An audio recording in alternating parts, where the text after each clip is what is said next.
শহীদ রাষ্ট্রপতি জিয়াউর রহমানের চাহিদা অনুযায়ী পিরোজপুর জেলায় স্বেচ্ছাসেবক দল গঠিত হয়েছে।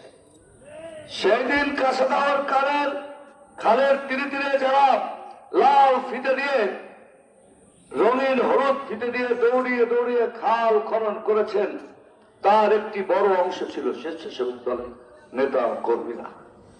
বাংলাদেশের যুবকদের একটি বিশাল অংশ স্বেচ্ছাসেবক দলের সাথে সম্পৃক্ত হয়েছে। আপনাদের জন্য গণতান্ত্রিক সরকার অপার সম্ভাবনা তৈরি করেছে। আমাদের ওয়াদা অনুযায়ী, যোগ্যতা অনুযায়ী চাকরির ব্যবস্থা করা হবে ইনশাআল্লাহ।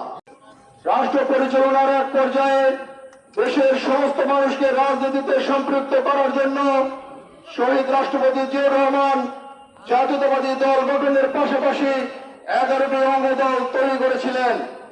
তার এই ধারাবাহিকতায় 1980 সালের আজকের দিনে এদেশের তরুণ এবং যুব সমাজকে ঐক্যবদ্ধ করে আদর্শবান একটি সংগঠন তৈরি করেছিলেন।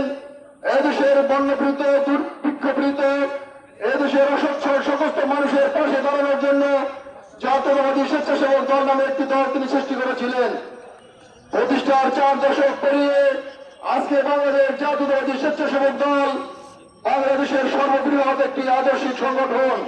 সারা বাংলাদেশে আজকে দ্বিতীয় স্থানে জাতীয়তাবাদী স্বেচ্ছাসেবক দলের অবস্থান তৈরি হয়েছে। আমরা গণতন্ত্রে বিশ্বাস করে, গণতন্ত্র আমরা চর্চা করে, স্বাধীনতা বিরোধী অপশক্তির বিরুদ্ধে আমরা সবসময় লড়েছি, স্বৈরাচারের বিরুদ্ধে সবসময় লড়েছি। স্বেচ্ছাসেবক দল পিরোজপুর জেলা শাখার প্রত্যেকটা নেতা দল আয়োজিত স্বেচ্ছাসেবক দলের প্রতিষ্ঠা সাবেক পিরোজপুর জেলা শাখার সাবেক আহ্বায়ক, পিরোজপুর কেন্দ্রীয় বিএনপি নেতা অধ্যক্ষ আলমগীর হোসেন, উপজেলা অন্যান্য নেতৃবৃন্দ, বিভিন্ন উপজেলা থেকে আগত নেতৃবৃন্দ, বিভিন্ন ইউনিয়ন থেকে আমি, আসসালামু আলাইকুম। আমরা সকলেই জানি আজকের এই দিনে জিয়া তোমায় মনে পড়ে।